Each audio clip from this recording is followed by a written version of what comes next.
We're off. We just came out of some of the thickest fog ever. And I was a little worried that I wasn't gonna get to see some of this fjords because there's no wind today. Sea temperature is really warm, so it's gonna create a lot of fog. But it seems to be lightening up right now. Forward, the fog really does add another mystical element. We left a little earlier today because we gotta make quite a lot of miles. And we also wanna go up one other fjord to see a glacier. So it means we kind of have to leave a little earlier, and then which means you got to go through some fog. But usually what has been in the last few days is really foggy in the morning, about 10, 11 o'clock, it starts to burn off if there's a sunny day, and then you get good visibility.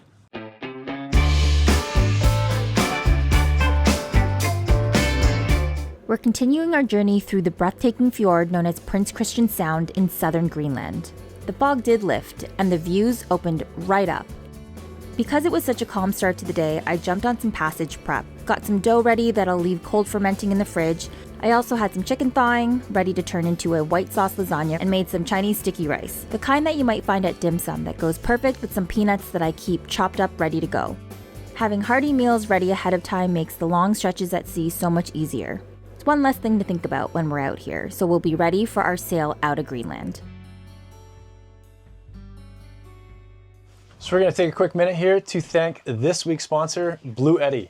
We have used this portable power bank station for a few years now, and we use it a ton when we're offshore. We've been using the Elite 200 V2 model, and this thing is a power beast. Rapid, fast charging. You have a ton of different ports to charge from, 2600 watts on AC output, another 200 watts on DC output. So like I said, we usually use this mostly when we're offshore, when solar isn't abundant, and we're just using our electronics 24/7, like autopilot, instruments, just everything always on. We don't want to steal power from our house bank, especially when we're just trying to charge laptops, cameras, make a quick coffee. 3,900 watts of surge power. If you're trying to power up something with a heavy load, some condensers spike when they get running. They drop down to a running wattage. Not only can it run and charge all these electronics, it can run a drill, a shop vac, router, even a power hungry buffer or grinder. Once you're done with all that hard work, you can even sit back, make yourself a cup of coffee even. Forgot to put the coffee in it. The Bluetti Elite 200 V2 literally has endless possibilities. Like take it to the beach, take it into your tree fort, take it out camping, use it like we do on the boat. It can potentially be a really good ditch bag item. Comes with solar control cables. Throw this into the life raft, throw these cables, and we actually have like a small rollable solar panel, so we would have full power if worst case scenario, which I hope never happens. Well, how long is it gonna last? Powered by a Life PO battery, 2073.6 watt hours of juicy lithium ions. So you can do the math with the appliances you're gonna be using it with. Total discharge of 6,000 cycles, roughly like 17 years. It's pretty much gonna last forever. We're approaching a little bit of a trickier area with some ice. Oh, there's one right there. This area has the most concentrated amount of little bergy bits that we've seen our entire time in Greenland so far. Approaching it from a distance, it kind of just looks like a wall of them.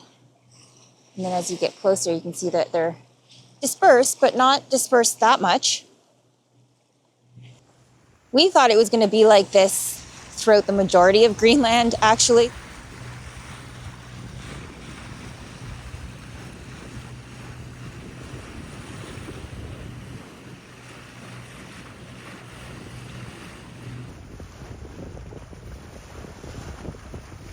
As we kept moving further east, it became clear where all the ice was coming from.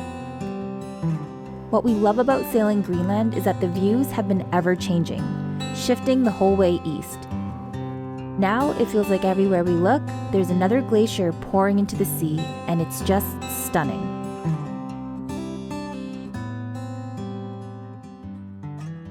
There's some little clear ones that are hard to see, eh?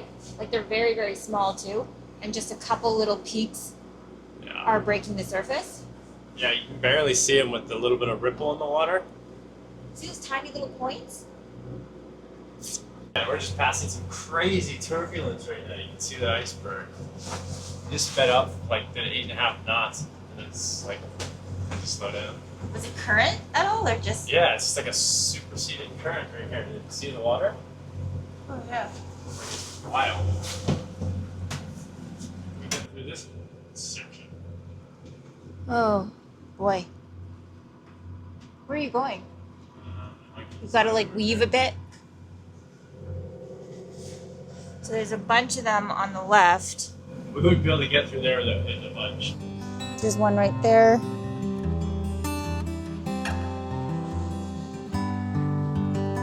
There's one right there. Just looking out for them at the bow because it's hard to see them with the little waves, especially with the way that the sun is hitting on top of those little ripples. It's hard to tell if it's a wave. Oh yeah, like look at those ones.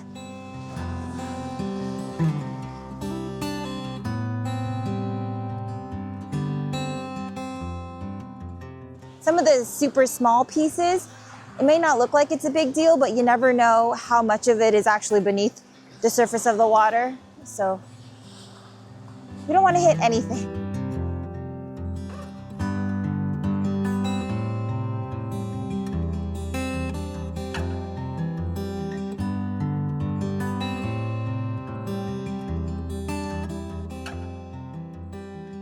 Yeah, and it just picked up to 20 knots, so like we're getting little white horses, which blended completely in.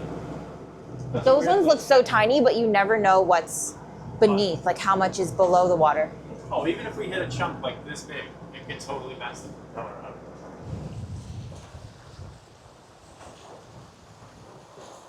It's crazy. We're in a 4-knot current right now. Luckily, it's in our favor. We're doing like maybe 1,500 RPMs, doing 9.3 knots. Our speed through the water is 6. We're flying.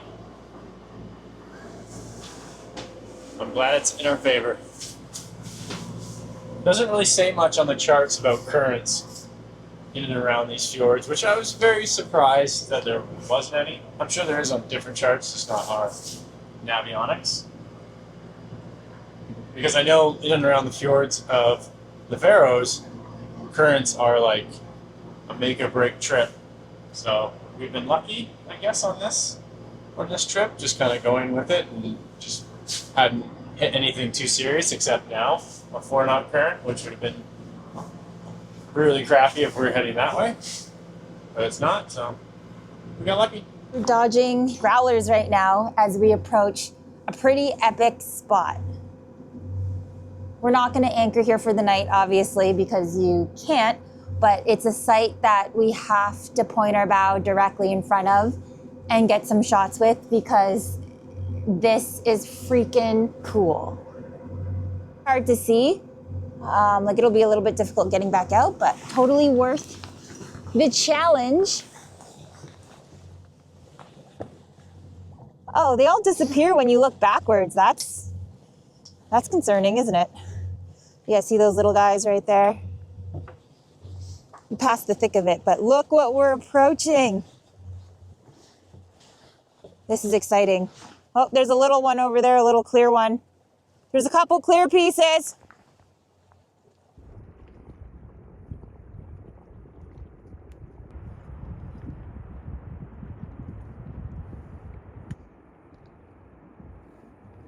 More ice as we get closer. There's some little baby ones up ahead and they get pretty dense. How close do you think we'll... Probably not much more than this.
incredible.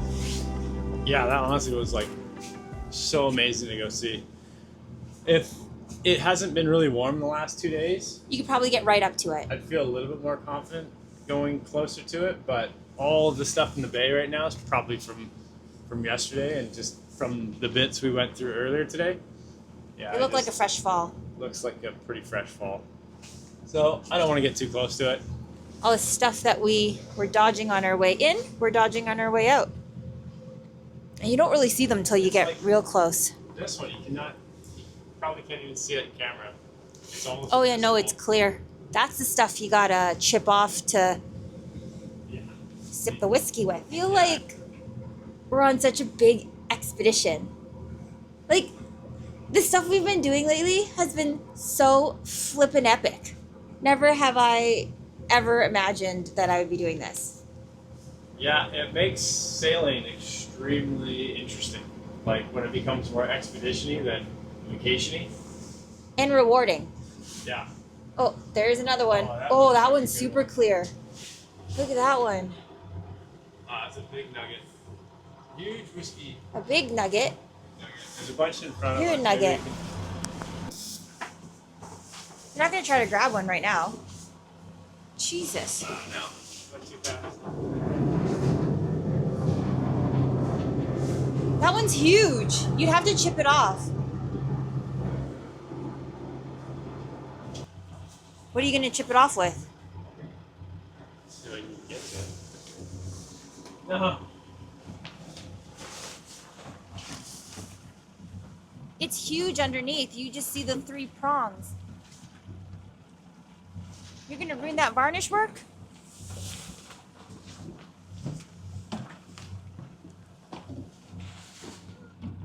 Oh man, this thing is sharp. Of course.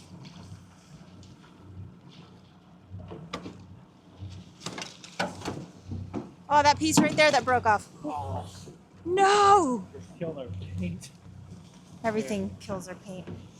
Oh my goodness gracious! Hey, you tried. Hold on. Here, maybe I'll try to get it. You just control the boat. I'll try to scoop one up with something. We're sailing now. Just seen 31 knots of wind behind us, and we're doing 8.3 knots. 8.2. Oh, 31 knots of wind. 31. Crazy. Ripping. We are ripping.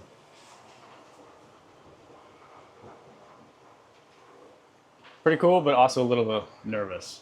There's not a lot of places to anchor or find safe anchorage up here.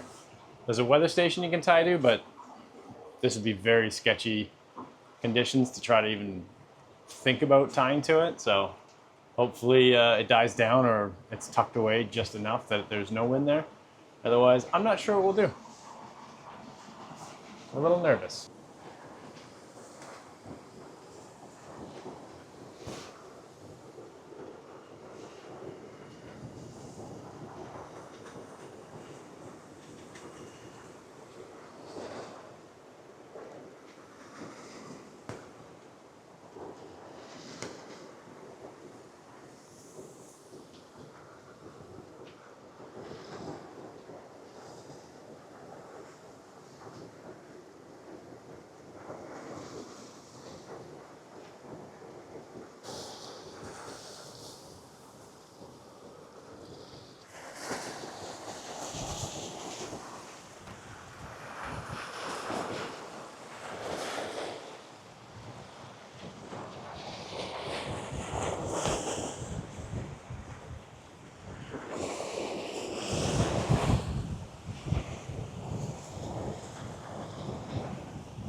Friggin' crazy little peak.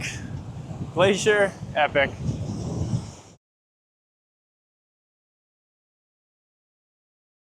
Right when we were contemplating on reefing, the wind actually died, which is not bad timing for it. We just dropped the sail and we're motoring through a whole bunch of ice. We didn't really want to go barreling through it at 8 knots. But yeah, as we're going further down the Prince Christian Sound, like the further east we go, the mountains are tapering off and it's kind of sad. Like they went from really, really high and drastic elevations to now they're just tapering off in the horizon. I guess if you're coming the opposite way, like coming from the east, it'd be getting more grand, which is a pretty cool entrance into the sound. But for us, it's kind of sad because it's like they're tapering off and then dropping off into the ocean. And it's like, goodbye. The grandness is kind of fading off into the horizon.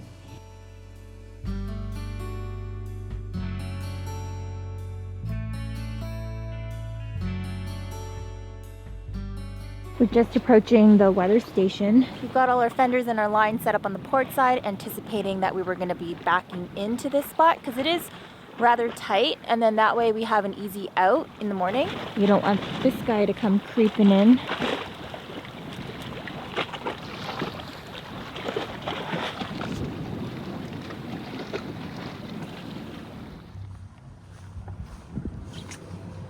Oh, that's tight.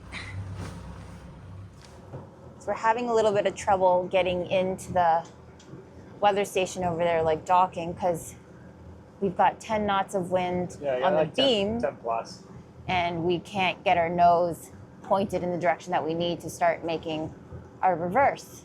And the tide's down a little bit, so you kind of see a little bit more land, you know, than if it was high tide, so it makes it look even more narrow, and we're not sure of the depths in there. We're contemplating anchoring. We circled the area immediately in front of it, but it looks like that iceberg has parked itself where it's most ideal to anchor, in 23 feet. Otherwise, it's like 50 feet of kelp. And I'm worried it's just a huge chunk of rock. We reached the very end of the sound, where there are very limited options for where to stage or wait until a departure from Greenland.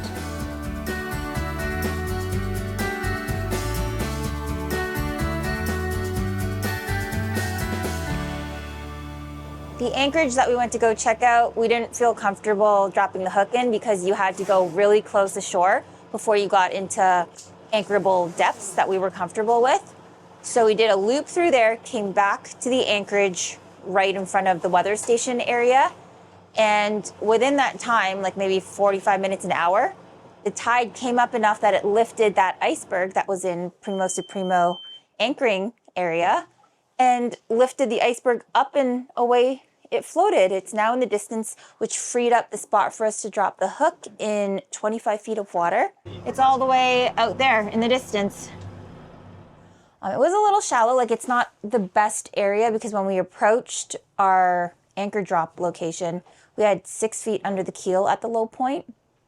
I did get a chance to see the ground, like a glimpse of it briefly, and it looks like it's probably just the rock or that we see on the shoreline there. So it's not the best spot, but we still can't get into the weather station there because now we've got even stronger winds. They're 12 knots. So it might just be a sleepless night on anchor before passage. You know, not the best, but best we're gonna get, I think.